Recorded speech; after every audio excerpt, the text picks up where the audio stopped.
আবার এসো গো প্রেমিক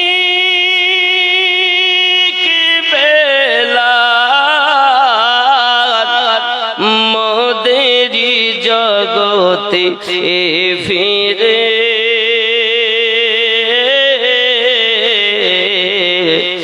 নতন করিয়া আযান হাকিতে কাবার মিনার পরে। কিসের পরে? কাবায় পরে যাব। এক নাম্বার নবীন, নবী এখন নেই। সিদ্দিকিন, তাও এখন নেই। তিন নাম্বার শহীদগণ, তারাও এখন নেই। চার নাম্বার সলেহীন। সলেহীন অর্থ হলো নেককার ব্যক্তিগণ। এখন নেককার ব্যক্তি বলতে আল্লাহর আউলিয়া বান্দাগণ। এ আমার কথা না বাবা, আল্লাহর কোরআনের কথা। তাহলে আল্লাহর আউলিয়া বান্দা এখনো আছেন, তিন রকম নেই। শহীদগণও নেই, সিদ্দিকিনও নেই, নবীনও নেই। তাহলে আমাদের নামাজ যদি এখন নিতে হয় তো আল্লাহর ওলি বান্দাদের কাছ থেকে নামাজ নিতে হবে, মোল্লার কাছ থেকে নিলে হবে না। মোল্লারা আপনাদের শেষ করবে। খুব ভালো করে বুঝবেন, 850 বছর আগে খাজা গরিব নওয়াজ আমাদেরকে নাভির নিচে হাত বাঁধা নামাজের বিধান দিয়ে গেলেন। গাউসে আজম তার আগে নাভির নিচে হাত বেঁধে নামাজ পড়ার বিধান দিলেন। আর এখন কেউ হাত বুকে বাঁধে, কেউ হাত ছেড়ে দেয়, কেউ এইভাবে বাঁধে, এই দিয়ে নামাজ পড়তেছে। নামাজের হালাত দেখেন, কি অবস্থা দেখেন। মন তুই ধরলি নামাজ, পড়লি নামাজ সারা জীবন ভর, নামাজ হইল না রে তোর, নামাজের নিলি না খবর। নামাজ তুমি ধর্ম জানো, চুরি তোমার পেশা। নামাজ তুমি ধর্ম জানো, চুরি তোমার পেশা। ওই নামাজ তোমার কবুল হবে কেমনে করলে আশা, নামাজ হইল না রে তোর, নামাজের নিলি না খবর। হুজুর নামাজ পড়লাম হইল না, আবার চুরি করলাম, বুঝলাম না। এ মসজিদেতে আজান দিলে সবার আগে যাও, মসজিদেতে আজান দিলে সবার আগে যাও। মসজিদ থেকে বাইরে এসে সুদের টাকা খাও, নামাজ হইল না রে তোর, নামাজের নিলি না খবর। আরো অবস্থা দেখেন, নামাজে ঠুকে আর চলে, ঠকে আর চলে। অবস্থাটা কি দেখেন। নামাজের ভিতরে তোমায় মশায় কামড় দিলে, নামাজের ভিতরে তোমায় মশায় কামড় দিলে, মশা তুমি আগে মারো রুকু সেজদা ফেলে, নামাজ হইল না রে তোর, নামাজের নিলি না খবর। মন তুই ধরলি নামাজ, পড়লি নামাজ সারা জীবন ভর, নামাজ হইল না রে তোর। আল্লাহ বলেন ফাওয়াইলুল লিল মুসাল্লিন, এক শ্রেণীর নামাজের জন্য আমি, নামাজীদের জন্য আমি আল্লাহ ওয়াইল দোজখ বানিয়ে রেখেছি। মোল্লার কাছ থেকে নামাজ নিয়ে এখানে বাদো সেখানে বাদো, গন্ডগোল।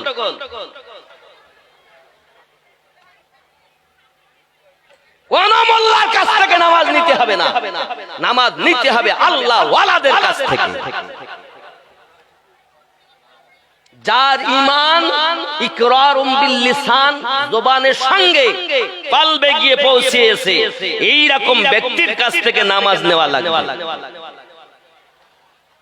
ঠিক ঠিক কি না বলেন? আমার কথা কি বুঝতেছেন? খুব ভালো করে বোঝেন। এই সমাজকে আমরাই নষ্ট করে ফেললাম, আমার মতো বক্তারাই। ইউটিউব খুলবেন তো বক্তার অভাব নাই, হাজার হাজার বক্তা। কেউ বলছে নামাজ হবে না, এটা হবে না, সেটা হবে না। কি হবে না? সবে বরাত নাই, হালুয়া রুটি নাই, বেদাত নামাজ নাই, আছে কি? তাহলে শুধু মসজিদে যাবা আর ফরজ পড়বা, দৌড় মারবা। মানে মক্কাতেও যা আছে মদিনাতেও তাই। আল্লাহর কসম করে বলছি, খানায় কাবাকে ভারত, পাকিস্তান ও বাংলাদেশের মানুষ যতটা সম্মান করে আর কোন দেশের মানুষ এতটা সম্মান করে না। নিজের চোখের দেখা বলতেছি, মক্কা শরীফ আল্লাহর খানায় কাবার দিকে ফিরে আমরা থুতু ফেলতে চাই না, আদবের খেলাফ। আর আল্লাহর খানায় কাবার দিকে পা লম্বা করে কোরআন শরীফ পড়ছে মক্কার মাটিতে, চোখে দেখে। আপনি মক্কার কথা বলতেছেন, তাহলে আপনিও খানায় কাবার দিকে পা দিয়ে নামাজ পড়ি, কোরআন শরীফ পড়েন। মক্কা মদিনা নাকি এদের দল? সোরের ভাষা। ওরা বেঁচে আছে শুধু আমার দয়াল নবীর সাদকাতে। গজব যদি আগে আসে তো ওখানেই আসবে, কিন্তু আল্লাহর কাছে নবী চেয়েই নিয়েছেন, আল্লাহ দিও না, এই জন্য তারা টিকে আছে। কিন্তু সেখানে সব থেকে বিয়াদবি বেশি। আপনি মনে করছেন আরব, মক্কা মদিনার মানুষ সব থেকে আইয়াসি বেশি, কোটি কোটি টাকার মালিক তারা। আপনি জানেন না, কারো 3টে বউ, কারো 4টে বউ, তার আইয়াসি বেশি।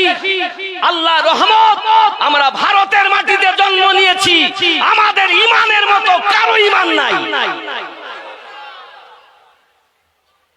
আর এই ইমানের ভিতরে এখন গন্ডগোল পাকাচ্ছে কিছু মোল্লার দল। সাধারণ মানুষের ইমানে দাগ লাগাবেন না। আমার নবীকে প্রেম করো জানের থেকে বেশি।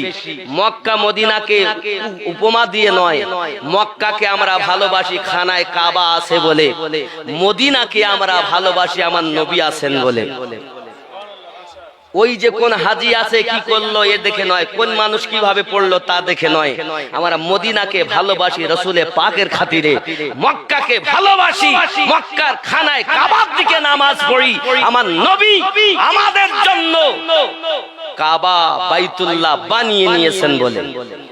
নইলে আদম নবীর কেবলা বাইতুল মুকাদ্দাস, নূহ নবীর কেবলা বাইতুল মুকাদ্দাস। এক কথায় 1,23,999 জন নবীদের কেবলা বাইতুল মুকাদ্দাস,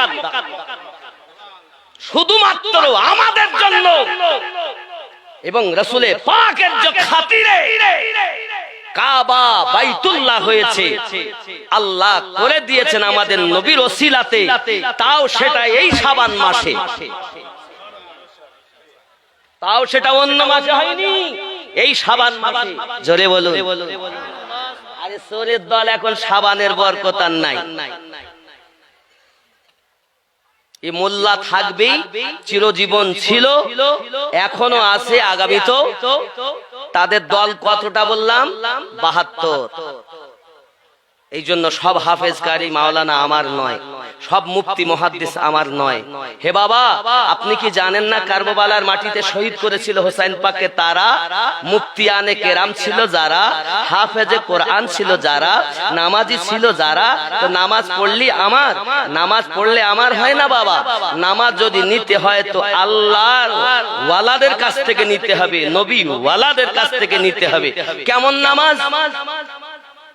মাওলা কায়নাত শেরে খোদা কারামাল্লাহু ওয়াজহুল কারীম নামাজ পড়ার আগে জিহাদে গেছেন, জিহাদে পায়ে তীর ঢুকে গেছে, পায়ে তীরে হাত দেয়, উনি কাঁদেন, খবরদার কেউ তীরে হাত দিও না, আমার নবী পাক মানা করেন। যখন যতই কষ্ট হোক নামাজ তো মাওলা পাক কাজা করবেন না, আমাদের মতো তা উনি নন যে একটু কিছু হয়ে গেল আর নামাজ বাদ, তা তো নয়। উনি নামাজ কাজা করবেন না, যতই কষ্ট হোক। উনি নামাজে দাঁড়িয়ে গেলেন, যেই সেজদায় গেলেন আমার নবী পাক বললেন এবার তীর বার করো।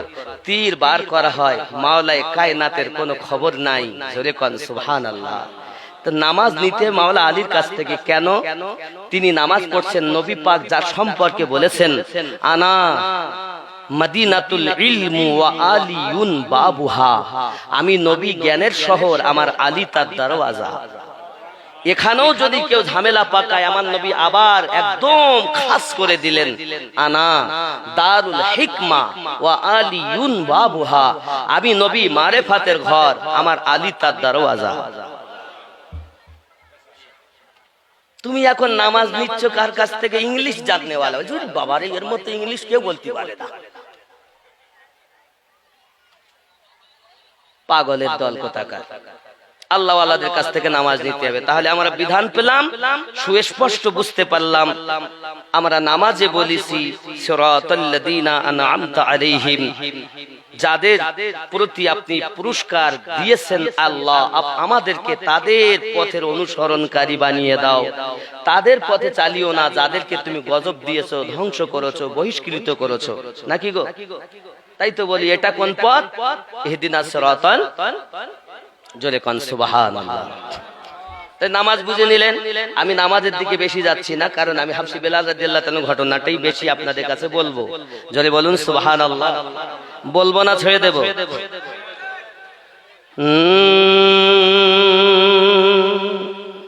খেয়াল করেন, গো প্রেমের আলাপ করেন নবী মেরাজে যাইয়া। আহা, প্রেমের আলাপ করেন নবী মেরাজে যাইয়া। একা করে নিলেন তার জিবরাইল আসিয়া। প্রেমের আলাপ করেন নবী মেরাজে যাইয়া। তুমি কি মনে করেছো? আহা, আমার নবী পাক সাল্লাল্লাহু আলাইহি সাল্লামের অবস্থা দেখেন। জিবরাইল আমিন এসে আমার নবীকে নিলেন একা করে। মুহাব্বতে দরুদ আল্লাহুম্মা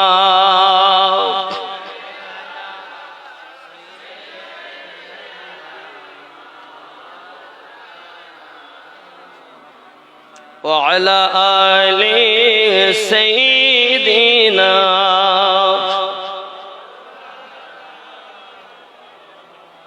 আগা প্রেমের আলাপ করেন নবী মিরাজে যাইয়া।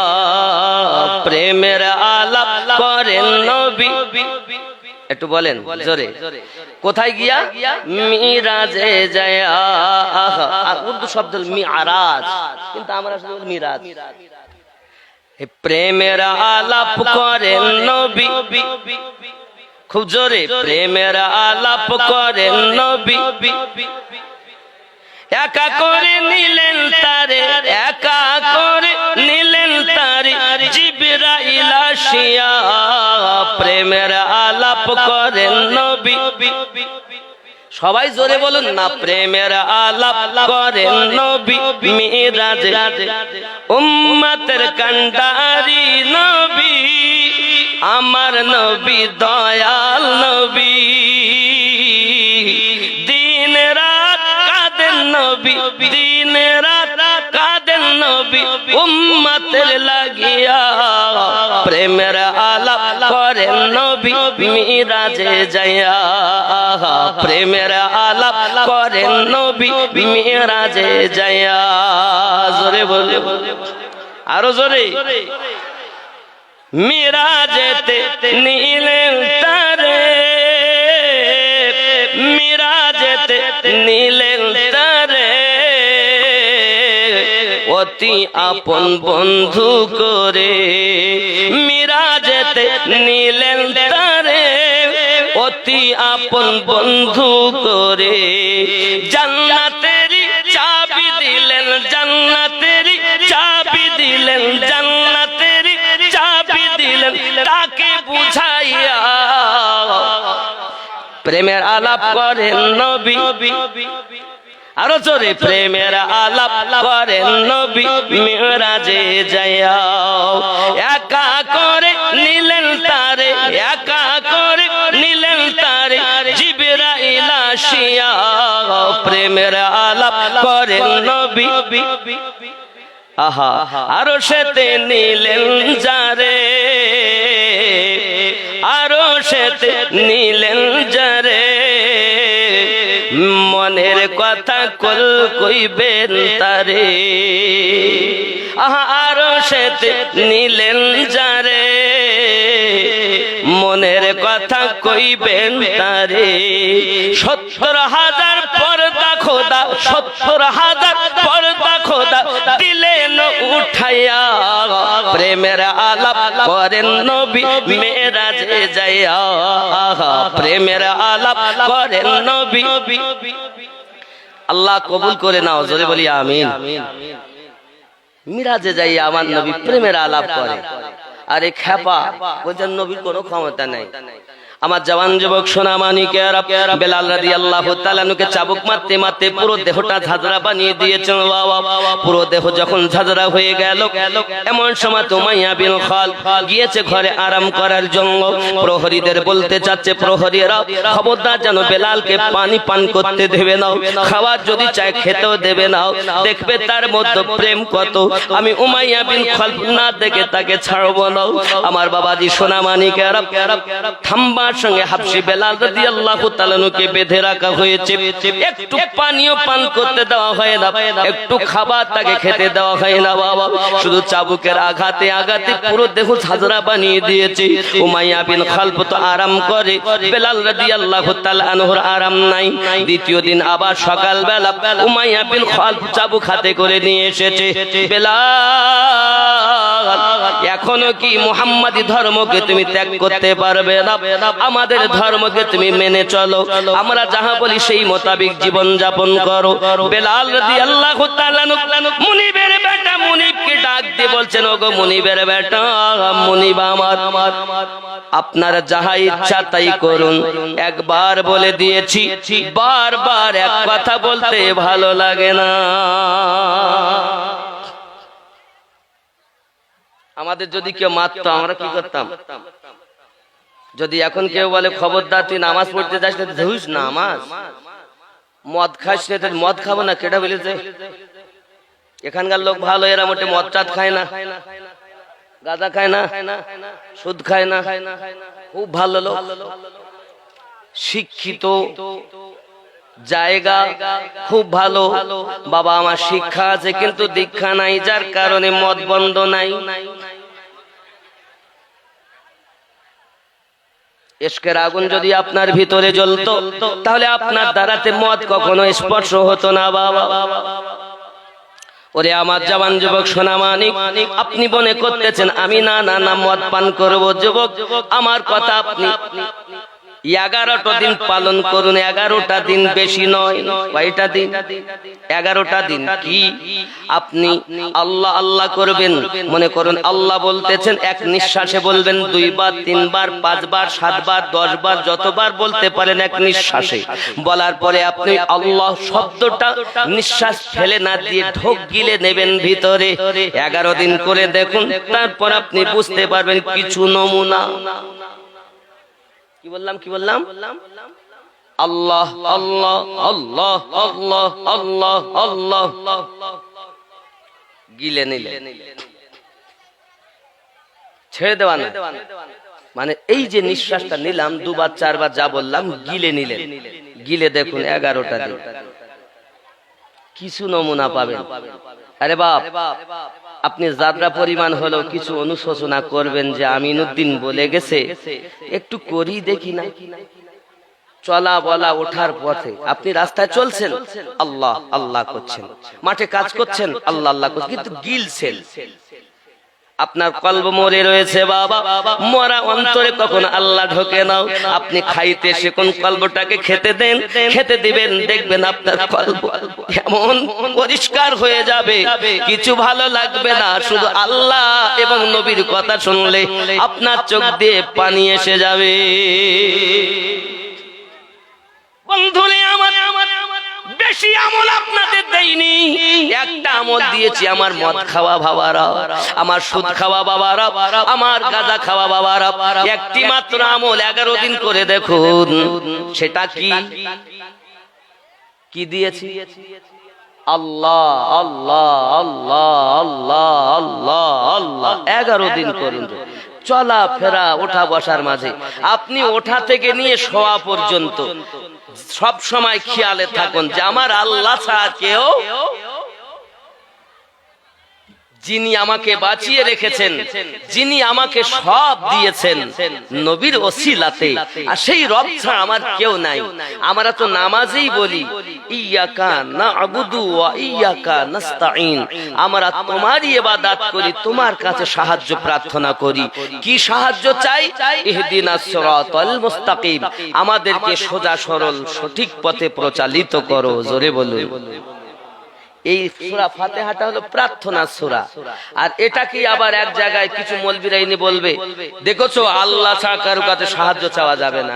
চোর, তোর মতো চোর জগতে দ্বিতীয় নাই। কারণ সূরা ফাতিহাটাই প্রার্থনা সূরা, পুরা সূরাটার ভিতরে একটাই প্রার্থনা, সঠিক পথে চালাও তাদের পথে যাদেরকে তুমি পুরস্কার দিয়েছো। আরে চোর, তোমার ইবাদত করি, তোমার কাছে ছাড়া কারোর কাছে সাহায্য চাই না, কিন্তু নামাজে বলতে সিরাতাল্লাযিনা আনআমতা আলাইহিম। চোর একটুখানি বললো, পুরোটা বললো না, গন্ডগোলটা পাকাই দিল। তাহলে আল্লাহ ছাড়া কারোর কাছে চাওয়া বলতে যাবে না? যদি তা না যেত তাহলে আল্লাহর কোরআন ভুল ব্যাখ্যা করেছে আর তোমরাই সঠিক করেছো। কিরকম? আপনি সূরা আন-নামাল 27 নম্বর সূরা খুলবেন, 39 নম্বর আয়াত দেখবেন। আল্লাহর নবী সুলাইমান পয়গম্বর তার দরবারে সবাইকে বলছেন, আমাকে কেউ সাহায্য করতে পারবে? নবী সাহায্য চাচ্ছেন, আরে বলছে সাহায্য চাওয়া শিরক। তাহলে আল্লাহর কোরআনের বিরোধী করলো। সূরা আন-নামাল 27 নম্বর সূরা আর 39 নম্বর আয়াত। আমি যদি কথা ভুল হয় হাত কেটে দিয়ে যাব, হাত কেটে এখানেই নেবেন, কোনো অসুবিধা নাই, চ্যালেঞ্জ আমার।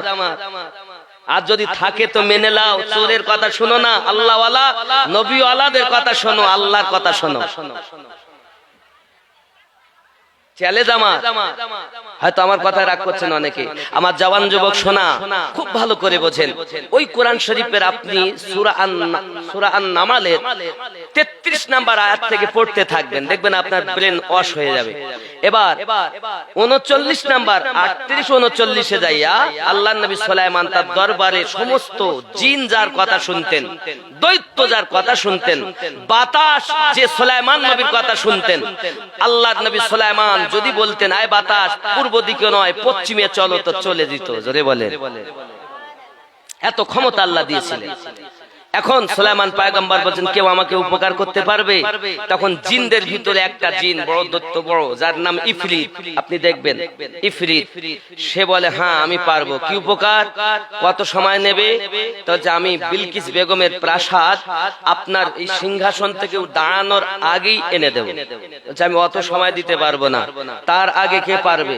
তখন মানব জাতের মধ্যে একজন আল্লাহর ওলি, যার নাম আসিফ বিন বারখিয়া, তিনি বললেন, ওগো নবী সুলাইমান, আপনার চোখের পলকের মধ্যে বিলকিস বেগমের প্রাসাদ হাজার হাজার মাইল দূর থেকে আপনার নিকটে হাজির করে দেব। তাহলে আল্লাহর ওলির ক্ষমতা কত! আরে বলছে শিরিক। নবী চাচ্ছেন শিরিক নয়, আল্লাহ যাদের ক্ষমতা দিয়েছেন তাদের কাছে চাওয়া নবীদের সুন্নাহ। তুমি শিরকের ফতোয়া দাও? নবী বলছেন রাবিয়া বিন কাবকে চাও আমার কাছে। রাবিয়া বিন কাব বলেন, হুজুর আমি কি চাইবো? জান্নাতে আপনার বন্ধুত্ব চাই, দুনিয়ায় গোলামি করি, জান্নাতেও যেন গোলামি করতে পারি। আমার নবী পাক বলেন, দিয়ে দিলাম, আর কিছু চাও? নবী চাইতে বলছেন, আরে মানা করছে। আছেন এরকম অনেক কথা, আমি ওদিকে যাই না, জীবনের দিকে যাই। একটু দরুদ আল্লাহুম্মা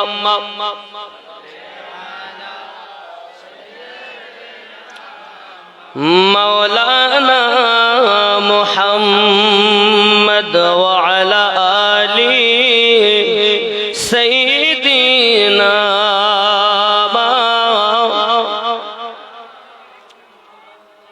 একটু পরিষ্কার না করলে জায়গাটা চায়ের দোকানে সকালবেলা উল্টো পাল্টা গাবে। একটু পরিষ্কার।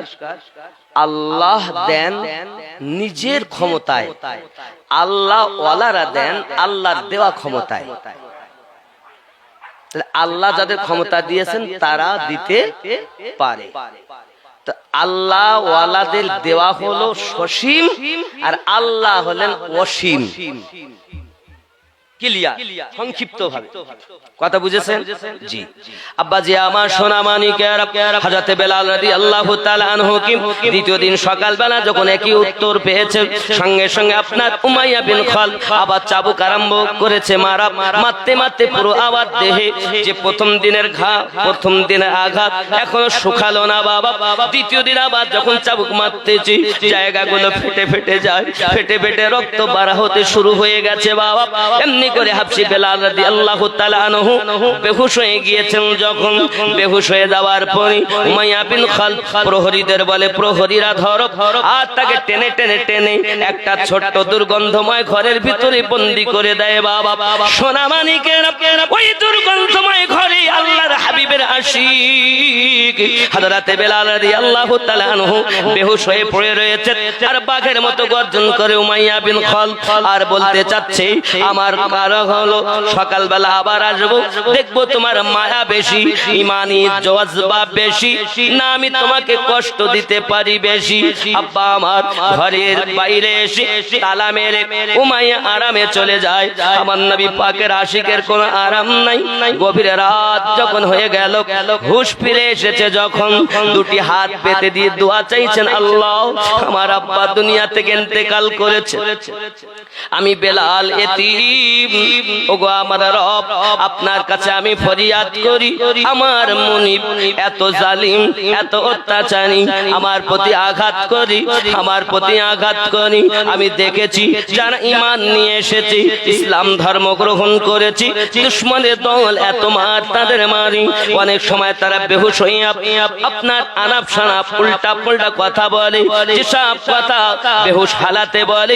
আয় আল্লাহ পাক আল্লাহ তাআলা, আমি বেলালের প্রার্থনা হলো এটা, আমি যদি উমাইয়া বিন খালদের আঘাতে বেহুশ হয়ে যাই, তবু যেন আমার জবান থেকে কলেমাটুকু মুছে না যায়।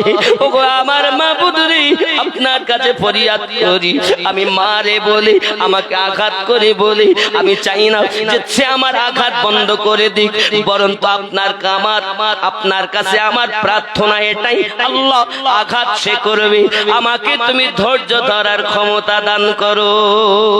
আমি বেলাল জীবন দিতে পারি গো রব, কিন্তু ইসলাম থেকে দূরে সরে যেতে পারি না।